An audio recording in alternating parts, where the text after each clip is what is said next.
இன்னைக்கு எங்கள் வீட்டில் தக்காளி சாதம் செய்ய போகிறோம்.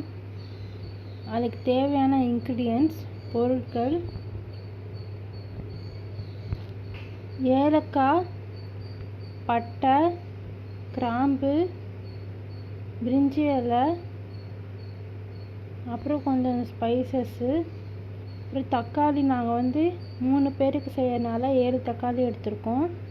அப்புறம் சின்ன வெங்காயம் கொஞ்சம், பச்சை மிளகா 4, கருவேப்பிலை 3 பீஸு, கொத்தமல்லி கொஞ்சம், அப்புறம் ஒயிட் ரைஸு நல்லெண்ணெய் 1 ஸ்பூன் போட்டு மிக்ஸ் பண்ணி வச்சுருக்கு. இது எடுத்து வச்சுக்கலாம், தாளிக்கிறதுக்கு தேவைப்படும். ஃபஸ்ட்டு எண்ணெய் ஊற்ற போகிறோம். 3 ஸ்பூன்.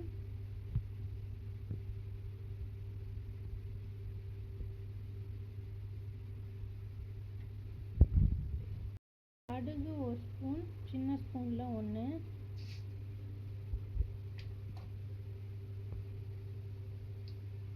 உளுந்து 1 ஸ்பூன். கடலைப்பருப்பு 1 ஸ்பூன்.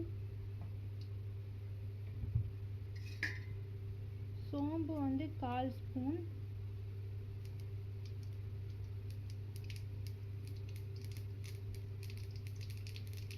நல்லா பொரியணும்.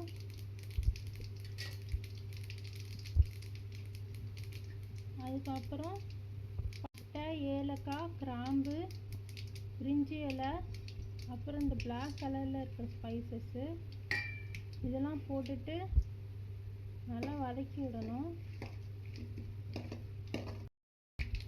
ஆனியன், சின்ன வெங்காயம் கொஞ்சம்,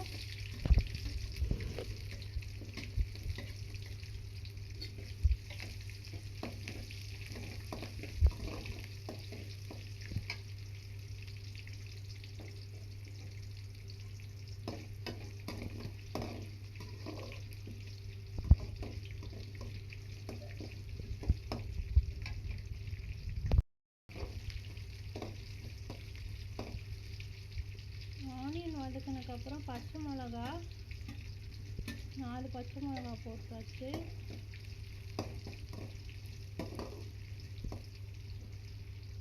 அப்புறம் கருவேப்பிலை கொஞ்சம்,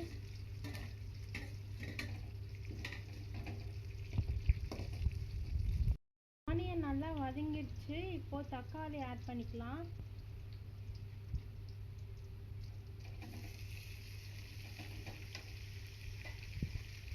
நல்லா வதக்கி விடணும்.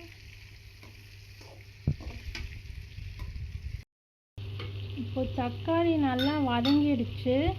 இப்போ மசாலா ஆட் பண்ணலாம். சிக்கன் மசாலா 1 ஸ்பூனு, மிளகாய் தூள் 1 ஸ்பூனு,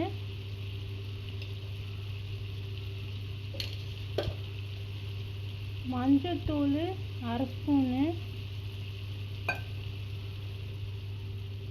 உப்பு 1 ஸ்பூனு, 1/4 ஸ்பூனு போட்டுட்டு நல்லா கலந்து விடணும். இதோட பச்சை வாசனை போகிற வரைக்கும் கலந்து விடணும்.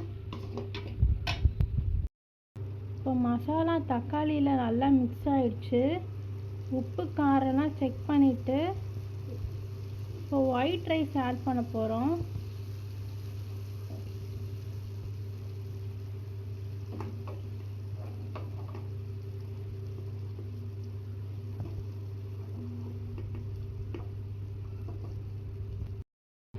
சாப்பாடோட நல்லா மிக்ஸ் பண்ணியாச்சு. இப்போ கடைசியாக கொத்தமல்லி தழை ஆட் பண்ணோம்.